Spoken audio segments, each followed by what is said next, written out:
Hello and welcome back to Multifamily Elevated. I'm your host, Suzanne Hopson, and I am really excited to share with you this new guest today, who you may already know. She's also a podcaster on the Multifamily Media Network. Her name is Kelsi Cory. And I want to tell you just a little bit about her in case you've never heard of her, which is almost impossible. But she is the connector of people and companies. She is an executive recruiter in her history, and also is the CEO and founder of Cory Executive Recruiting. She knows everybody who knows everybody who knows everybody. And even people that are in stealth mode know to go to her if they want to get the right match. So in this episode today, we're going to dig into one of her favorite topics and her expertise in this particular area, and that is right people, right seats. You've heard me talk about this as well, and how important it is to get those right people on the bus. And so without further ado, let's welcome Kelsi Cory to the show. Hello and welcome to Multifamily Elevated. My name's Suzanne Hopson, and I am super excited to talk to you about vision, people, and execution, and how you can utilize this information to elevate you and your team and your experience in multifamily. Brought to you by the Multifamily Media Network, giving you the latest and greatest news and content across our multifamily sector. So let's jump in, enjoy this episode of Multifamily Elevated, and enjoy the climb. Welcome, Kelsi. I know we're going to jump right in. I'm just so excited that we could find some time on your busy calendar and mine to chit chat about right people, right seat. Shall we just jump in? Let's do it. I can't wait to dive into this topic. You know, both of us love it, so I can't wait to share some more insights. Yeah, me too. So, burning question for me, and I know you and I have talked offline over the last couple of years about the concept of right people, right seat, and how that's really critical for organizations, especially as they are, putting the right people on their bus, the importance of that and the methodology behind that. Not just to just dive right in, but I'm going to, because I think this is really pertinent and important right now. How do you do it? I know it's a broad question, but as an employer, when you are, trying to build the right team, right? A really effective team, there's been a lot of missteps, that I hear about offline, online about that process. And, can you give us some really good tangibles to filtering through all of what's coming through to really make sure we're doing justice to people that are coming to us for employment, and then also as organizations we're making the right moves? Right. Yeah. I mean, this is a really and critical topic that, I'm so glad you have me on your show. Two, it's so important, especially in the real estate industry and multifamily in general. It's oftentimes, I will always admit at first, you're going to fail, and that's okay. You're not going to always get the right hire, the right first time, and then you're like, oh, things are perfect. It doesn't happen that way. I wish it did. But I think what happens though is oftentimes when the right hire doesn't, end up working out long term, we can almost not really take a look at, okay, what happened in the process? What did we learn? What did we grow through? What have we gotten more hyper focused on now of who would be the right person in this seat? Because the reality is, as you continue to scale, as you continue to evolve, as the business changes, leadership is always shifting in different capacities.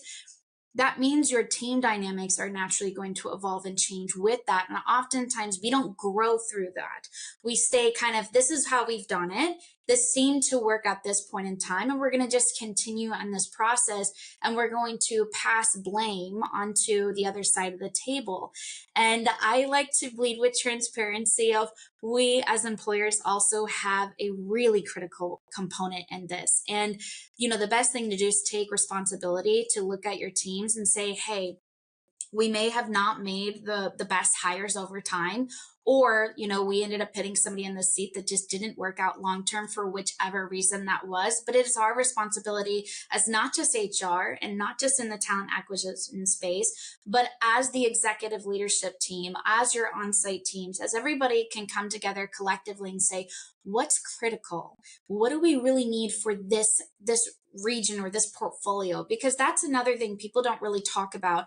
And we dive into this when we onboard a new client, is there's going to be different challenges at different properties, at different portfolios, different ownership groups. And you have to kind of look at what personality trait out of a leader that you're looking for to guide and to help build these teams. Because what you might have on the East Coast and the West Coast and those different markets of where your properties are located are going to probably demonstrate a different type of person that has different structure, different skill set, different leadership approach. And so you have to keep that in mind. Is oftentimes it's not going to be very black and white. Although you have your core values, you have your culture, you also have to take into consideration what's the challenges and who's going to really come into this spot and help us advance, grow, develop our teams, come alongside them. Because I guarantee you, it is not going to be the same story as the properties down the street. And that's where I think most people are not thinking about that critically. And they just say, we're looking for a regional director. Okay, let's dive in. Let's really build that out. Okay, we oftentimes will say we're looking for somebody who's a go-getter, who has this type of experience in this background, and they go to market, they interview all these people, and one or two things happen. They finally make an offer, they bring on board that person, they hope it all works out. Maybe it does, maybe it doesn't. Or they continuously interview and interview and interview and interview. And then they're like, the search has been open for 4+ months. We're just not finding the right people. It's like, okay, I always say after 2 weeks of you starting a search, whatever opportunity that might look on your team, it's really critical that you look at how many people are in the pipeline. Who do you have in the pipeline? Have you spoke to those candidates? What did you learn from those folks going through that process?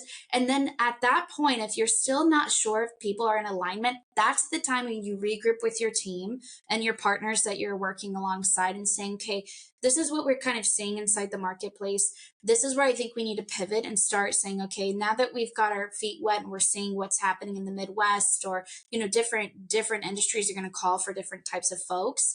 Then at that point, it's really critical that you regroup and then you go back to the market and then you start that process again. Oftentimes people do not do that at all. And that's why opportunities are open for 6 months later. And that's because we didn't roll up our sleeves. We didn't put the time and the commitment in, and we were not on the same page when it comes to identifying the right leaders. And so I know we spoke about this prior, but I really do believe it starts from the very beginning of the process. And what I mean by that is when you go to market, how you are outreaching to people to get excited about your opportunity versus your competitors is everything. And oftentimes people do not realize when they give the opportunity to their internal teams or their external partners, how are they showing up and communicating on your brand's behalf? Because if they're not having a great experience through that process in the beginning stage, or there's ghosting that's happening, or there's just a lack of clarity or even decision making of timeline, I promise you that your competitor who does have more of their stuff in alignment and they have that time commitment, they're going to have a much different already perspective of what is it like working with your organization? And it starts when you first go to market and you truly are hunting for the right leader. And that is where people start developing chatter. They start developing, right? What's the PR of your brand?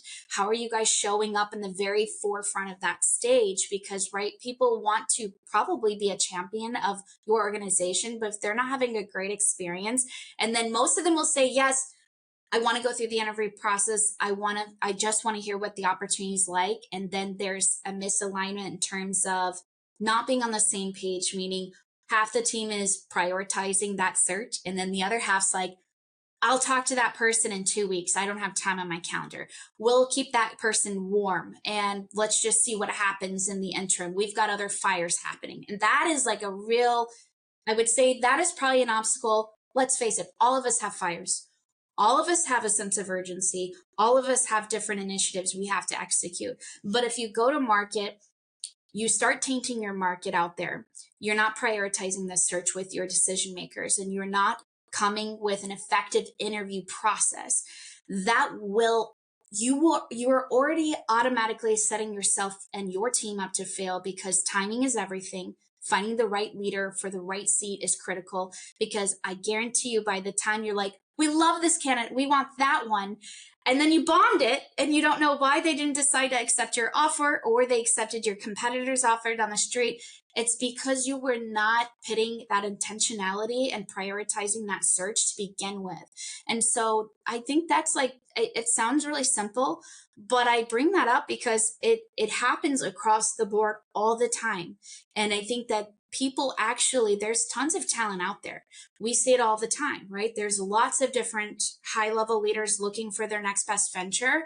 But what we continuously hear across all industries is that the interview process is broken. The leaders are not taking this seriously. They tell one team, right, we need this job filled like yesterday, but then half the team's not showing up on their calendar and saying, but I'm going to prioritize going through this and whatever that's going to take. So kind of leading into the next stage is my best recommendation, depending on the role and the scope, and I would say like the criticalness of the role itself. 3 interviews is really kind of your sweet spot in breaking that down. Okay, we're going to be intentional. We always want to give the candidates, right, kind of a perspective of what this process is going to look like. So they kind of have that agreement, instead of saying, this is step 1, and they have no idea what your process is, because most of the time you don't know what your process is. You're just winging it. And then 9 interviews in, and you wonder why they've elected to not move forward with your organization, because there's no clarity in the beginning. There's no buy-in in the beginning process. So what I mean is, with the 3 interviews, the first one could be a phone screen, it could be a video, it could be in person with whoever needs to go through that beginning process. The second interview is really critical. That's where I think culture alignment is really important to talk about. Is this person in alignment with, hey, are they going to be a value add to the team? Are they going to help understand, this is where we are today, this is where we want to take this portfolio and the team dynamics to this level? Does this person have it? Do they got it? Do they have the capacity? All the things that we talk about, right? And then the third one, I would say the third interview, if they make it to that phase, should be either a panel or flying them out or bringing them on site to experience the culture, to experience, what is their demeanor like in person? How are they showing up, and how are you showing up? I promise you, some of the best organizations out there who've really mastered bringing on I would say the top industry leaders, they've narrowed it down to 3 interviews, and they're decisive. They're all in.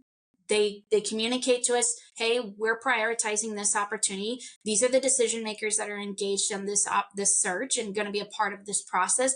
And guess what? They land their next best hire, because they're all on the same page. They have a clear vision of where they're going. And if somebody's not a fit after the first interview or the second, that's okay. But they're all they're guiding in the same way. So I really emphasize on that, because you can't really get the right person in the right seat if all of this is not organized. And if your team is not on the same page and the buy-in's not there, you are making your chance so slim that at that point, it would be a miracle to get the right person in there. And not only that, timeline, because we typically need to hire pretty immediately for some of these roles. And your sense of urgency can be fine. Actually, I think I encourage that. Having effective decision making in that process is going to show up to that person, whoever decided, hey, I'm going to join this brand, this organization, lead into such a better onboarding experience. Then when they're in training, they're acclimated, and then they're heavily integrated into the business and the organization, the team dynamics. But I will tell you, most people get it wrong. And the people who get it right, I can't applaud you enough, because I'm like, it's awesome to see it. And I just want more people to take that, have more weight into that. That really speaks to your purpose, which I definitely want to get into. I can see the passion, and I know everybody else can too, and especially the people that know you. Yeah, you hit on several key things that I would love to point out. and ask some questions on. So one of the first ones is just a statement you made a few times, and I love it. And it's grow through. I'm sure people tell you that all the time. I love that so much.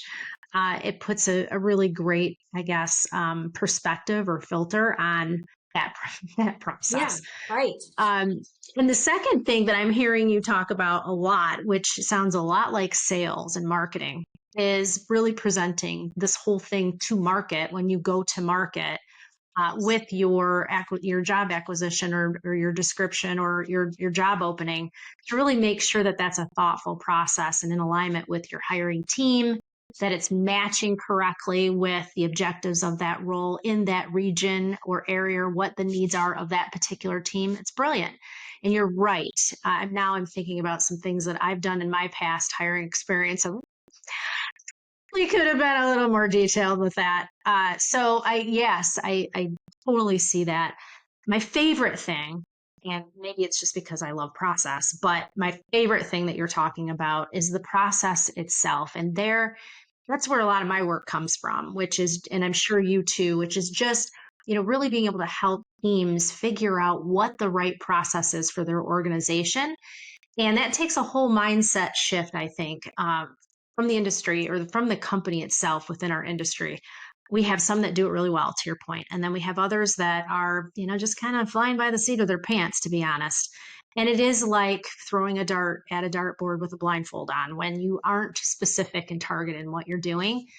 And in that process that you were talking about, you've simplified it. Sometimes we get really complicated or not complicated enough. And you really simplified it by really looking at that interviewing process 1, 2, 3, right? Why we're doing 9 interviews still, I don't know. I agree with you. It's I don't know. I've been interviewed like several times and when I've been looking for positions, and it's exhausting. It's not only exhausting, you begin to really become unclear about what the culture is about or whether you yourself are aligned with it, because it's convoluted. It's not intentional. I think that was another word that you said. So totally agree with you. I think, people need to examine their process and see what's off. I also heard some KPIs in there. You didn't specifically say KPIs, but I did hear that connotation. So can you get into that a little bit? Because I think that, what measured gets, done, right? So how do you measure this process of acquiring talent, making sure you have the right people, right seat? Yeah, I mean, that's always a great question to kind of dive into. And back to your perspective is, you can't really measure something if one, you don't know where you're going. Two, you don't have your team on the same page. The buy-in is not there in that process. And three, you're just like, well, somebody will come along the way, right? And we're just going to get this job filled. It's like when you lead with that type of intentionality or lack of intentionality, you can't really measure anything because there's no process even implemented to begin with. So when you look at, okay, kind of back to what we were saying, when you decide, okay, we're going to go to market, we're going to launch this search. This is a critical role that we're bringing onto the team. We have over 100 applications that came in, right? And then you kind of look at, okay, who's reaching out? Who did you reach out to? That's the biggest thing is you get a lot of people that will apply to these jobs. And I know we all probably would agree. Majority of them are not in alignment, right? They don't have the skill set, the experience, the background that they bring to the table. And then you even have a fraction of that are even going to be the right culture fit. That's why we exist, right? Because really at that end of the day, when you're looking for that culture fit, you can get lucky and somebody can apply to that opportunity. But oftentimes you do have to be very intentional and go and approach those folks. And so I would say the way that we measure it here is we might talk to hundreds of people right behind the scenes of what that looks like. We prioritize our calendar, we put those people on that time frame, but by the time they get into any decision makers hands, right, we should hopefully have done our job. The talent acquisition, the HR team, if they're empowered, they have clarity, they understand what's going on out there inside the market, and they also have a sense of trust and actually have a sense of collaboration. This is the part that a lot of people don't even take into consideration is that oftentimes HR teams and TA teams, right, they're in those seats for a reason. They understand like the culture, who they're embedding, right? And they want to be looked at as almost thought partners with their hiring managers. And oftentimes hiring managers and whoever's running your recruiting department or whatever that might look like, there's a sense of lack of trust, maybe even respect. I will even say that because the hiring manager will say, here's my checklist, my wish list. And even though you're seeing something different happening in the market, because the markets are always evolving, they're always shifting. There's always different, and especially different locations, right? Different markets are going to have more challenges than not. And so when you look at that, there's no communication happening. There's no trust being built. So you can't even measure KPIs at that point because it's like, well, the hiring manager said they want X, even though that doesn't exist. Or they're looking at a wish list and they're not narrowing it down to, and I always say we have to compromise. At the end of the day, you always have to find something that you're willing to compromise on. It's like, I always bring it back to like the buying and selling houses, right? You have this idea, I have this idea. I want to go and have this, and this. I want this location. I want 5 bedrooms. I want it in this area with this school district. And my budget is X. And if you know anything about it, usually there's a misalignment.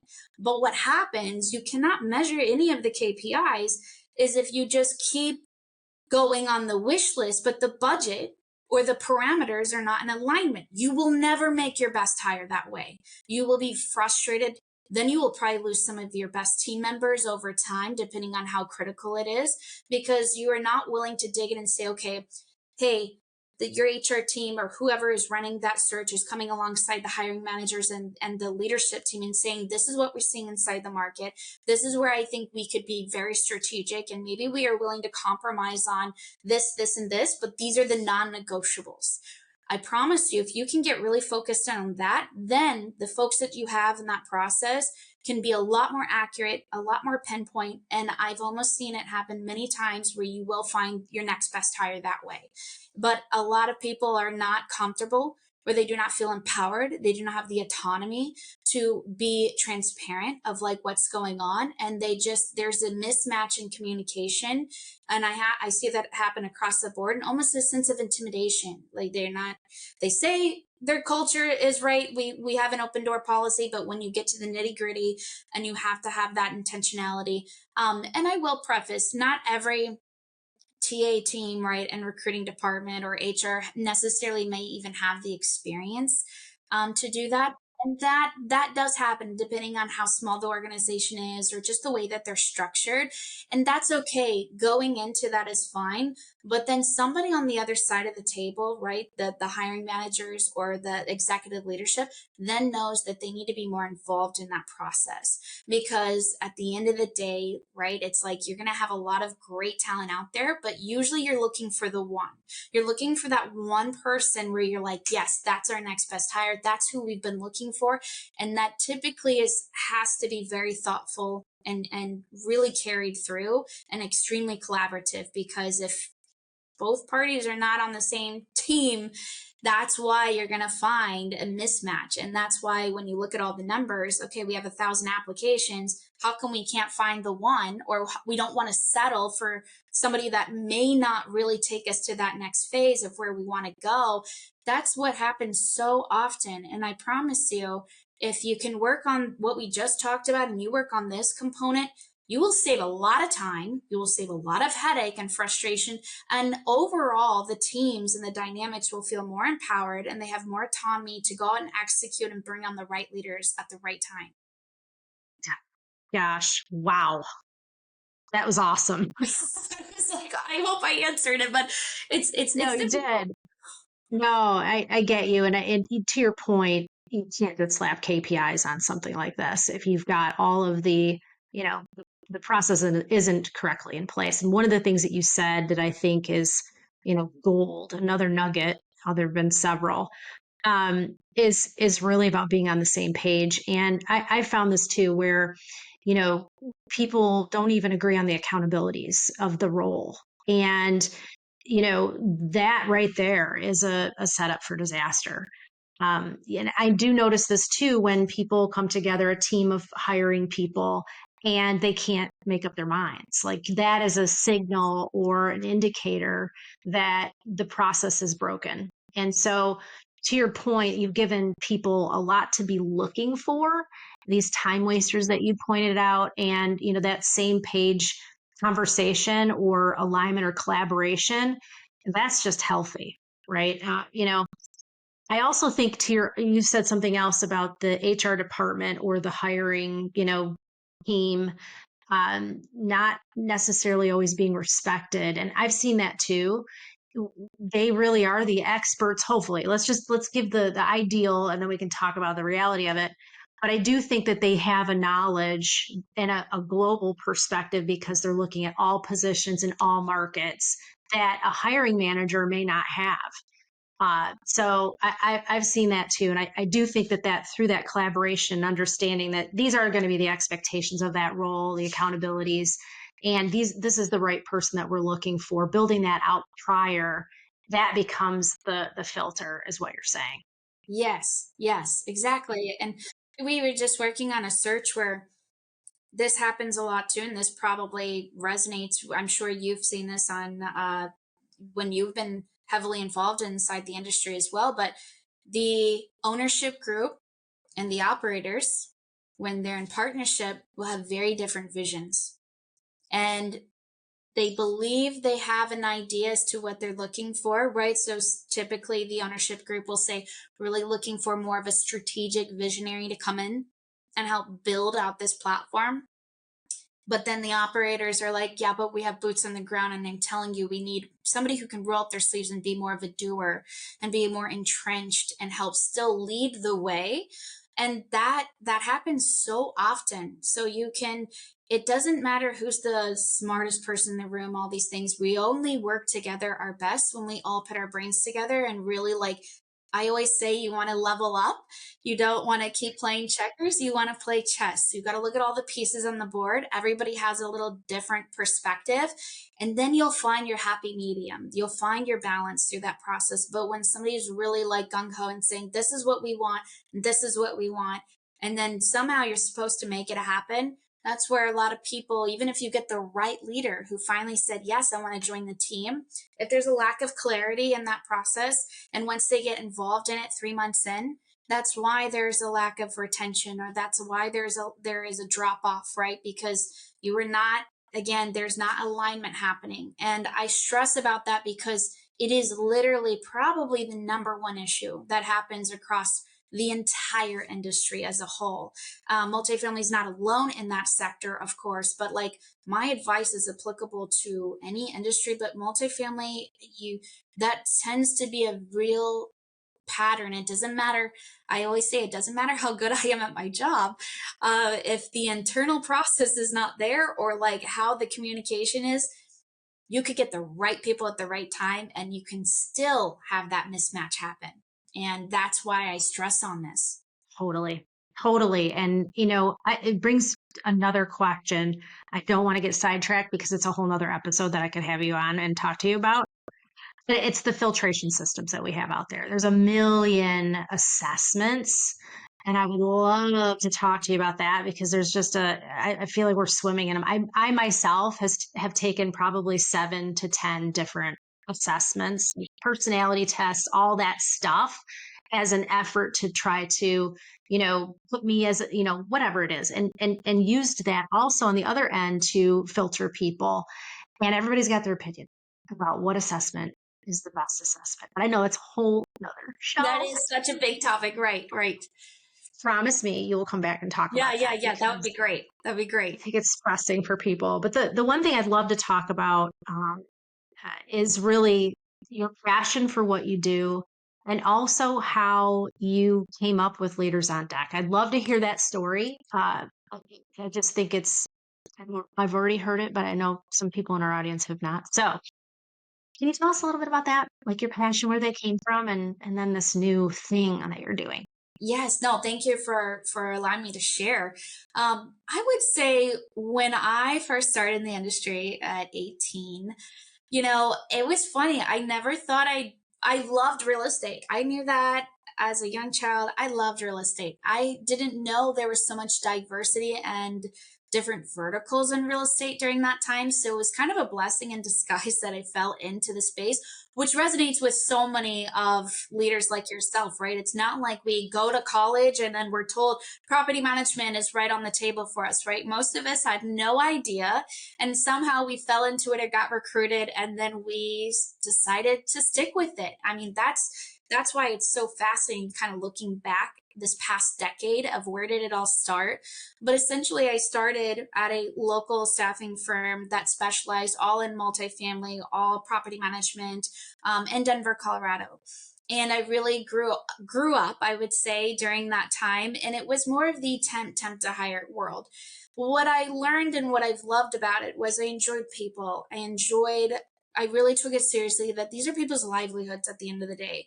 And we're building something really incredible, teams that can go out and make those initiatives happen and really be a part of people's, everyday lives that they are bringing back home for their own families, right? Tying it into real estate and all the things that we love. But there was a moment in time where, one, I always knew I was going to be an entrepreneur. I wrestled with the idea that I thought there had to be something sexier out there than recruiting. And I was like, there's got to be something different. And then I finally came to terms like, okay, this is it. I think this is what I'm good at. I'm going to lean into this. And this is the path that's already been created. So once I finally bought in and said, yes, I'm going to stick with this, then I really said, if I am going to go out on my own, and then I did, it's 7 years later now. It's crazy to think I really looked at it and it was very transactional that was happening. It's very much, you have 40 different openings. You have to fill those openings as quickly and as effectively as possible. And then you're moving on, you're moving on, you're moving on, right? So there's not enough relationship building. There's not enough support along the way. There wasn't enough actually caring about the people that we were engaged with, because it was always, we have a fire, we have to immediately help our partners and get this fire put out, and then we have to move on. And so when I decided to leave the staffing world and really enter into the executive search world and really focus on what I'm very passionate about is high-level leaders who are mature in their careers. They understand people, they understand relationships are everything, and they have a sense of, this is my craft and this is what I love and this is where I know I thrive in. And I get the opportunity to have these conversations with leaders and to say, where can I come in alongside you in this process on both sides of the table, on both sides of the market? And how can I forge a community where it's like you're not just another number. I don't see dollar signs on your forehead. And then that honestly is how a lot of recruiting is they will not take the time to get to know you. They will not establish true relationships. And then they will not take your call unless they say, hey, you're great for my opportunity and I'm going to place you. They kind of look at it still, and this very much so in a lot of lenses of, we want to just make profit, want to make money. And then they lose sight of, but people are everything. People are the asset. People are if you don't have the right people in the right seats, you're not going to go very far. I don't care who you are. You will not make it very far, because the people are what make the businesses thrive and make the organization, and we feed on to that. We feed off of each other if we're in a healthy environment or unhealthy environment in these company cultures. And so Cory Executive Recruiting, it's almost 7 years later, we're here and we absolutely love this space. We do, I'm not going to lie, we're not perfect. We fail every day. There's always room for us to continue to grow and evolve. Just like there's no perfect company, there's no perfect candidate. We all just live in this idealistic world and we're just trying to create our own sense of space and belonging through this process and find our tribe, find our people along the way. So I'm really honored that we are here today, and it's because of amazing leaders like you that we get to actually learn your stories. And then Leaders on Deck, this is our newest venture, and I'm super excited about this one because it's so cool. I mean, I love it. I love it. I love it. The reason why is because in the executive search world, you naturally, right, you are looking at both sides of the marketplace. the companies that we partner with that say, hey, Kelsi, we're looking for our next VP of operations on the East Coast, right?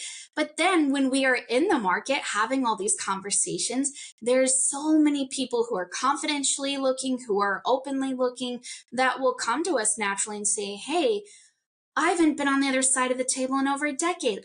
I don't know what this is like. And I feel almost like a fish out of water, right? Like, I don't know what this next step looks like. And it's very vulnerable, right? Because it's not like you want to call your friends and go through this process or the challenges that you're experiencing at your current group. And so I almost have found ourselves as like this trusted advisor and this ally coming alongside these people inside of it and saying, we've got to create something. I mean, there wasn't a day that went by. I mean, 5 years straight, I would say every day I thought about, I have all of these amazing leaders who are looking to land their next best opportunity. What can we be doing to actually help serve these people? And that's where Leaders on Deck, it's heading into our third month. We've been doing this incognito for a long time. And it just, finally, I was like, we gotta branch it out and create our sister brand. And essentially it is a space to exclusively feature high-level leaders inside all verticals of real estate, whether it's multifamily, SFR, BTR, commercial, student housing, you name it. This is a place where people can feel really supported along the way, and that they can actually have one centralization of a location of how do you go to market? How do you get prepared? How do you have opportunities coming to you so you're not doing all that heavy lifting, and you can be selective and be intentional and be empowered through this process? And then we support each other along the way, and celebrate wherever it is that you land in your next work home. And so it's really cool to see it growing right in front of our eyes. And it's just a nice place for it to be like, if you find out the news you just got laid off, or that you are in a toxic work environment and you're like, I need to have my exit plan. What is this going to look like for me? You no longer have to go find 10 different resources and then try to pull that all together. Because at the end of the day, back to what I was saying, these are people's livelihoods. Everybody has a different timeline of when they need to get back and provide for their families. Everybody has, sometimes people have a longer buffer of time and some people have a shorter buffer of time. And when you have that stress and that pressure with just where the landscape is in the market, it can be very isolating, very frustrating. It can be nerve-wracking, right? Because at the end of the day, we still have to provide for our families. And that's why I'm like, I do take that seriously, and we don't, hopefully we'll ever lose sight of that. And so it's really cool to build this space and just celebrate everybody along the way in this process. What a community that Yes. you are building and have built really over your very powerful 7 years. I'm just in awe of you, Kelsi. I really am. I have been watching you from the get-go, and you are a star for a lot of people, a guiding star. And so I just want to personally, thank you for being in my universe, because it's Me just been too. fun, but really fun to watch. I know we've got to wrap it up. We got to get going. And I'm just remiss that I can't talk to you for another 4 hours, because I would love to. Yeah, we would have But some fun. oh my gosh, we so would. And I see a lot of overlap in what we're doing, because I talk to a lot of people all the time who are just Yes. in between and they're not sure what they want to do. So more to come on all of that. But if people want to just talk to you and have a Yeah, conversation and pick your brain, what's the best way for them to do that, and to sure. get a hold of you? Yeah. One, LinkedIn is great. I will say my LinkedIn messages, please bear with me. I do my very best, but I always do my very best to get back to people. But send me a LinkedIn message, send me a connection request. Also, go to our site, Cory Executive, CORY executive.com. There's also like a way, that's actually a great way, because then it goes directly to our team and we see that you sent us an invite to connect as well. But I just appreciate that you taking the time and allowing me to be on your show. I think what you're doing is incredible. And it's so cool that we've built a relationship for years now. And just to see where you are today, it's like, this is what it's all about. It's literally coming alongside each other, supporting each other in these different capacities. And I cannot wait to see where you're going to be in the next 5 years. All right. Well, until the next time, which I hope is right around Yes. the corner. Yes. We'll talk soon. Thank Thank you you. so much. Thanks for tuning in to Multifamily Elevated, where we hope you are inspired and ready to go, elevated to take on your next challenge in multifamily. So if you liked this episode, please subscribe, like, comment, and of course, share with your network. And don't forget that this was brought to you by the Multifamily Media Network that is also sharing the latest and greatest in trends, ideas, and content across our multifamily space. Until next time, keep elevating, and we'll talk soon.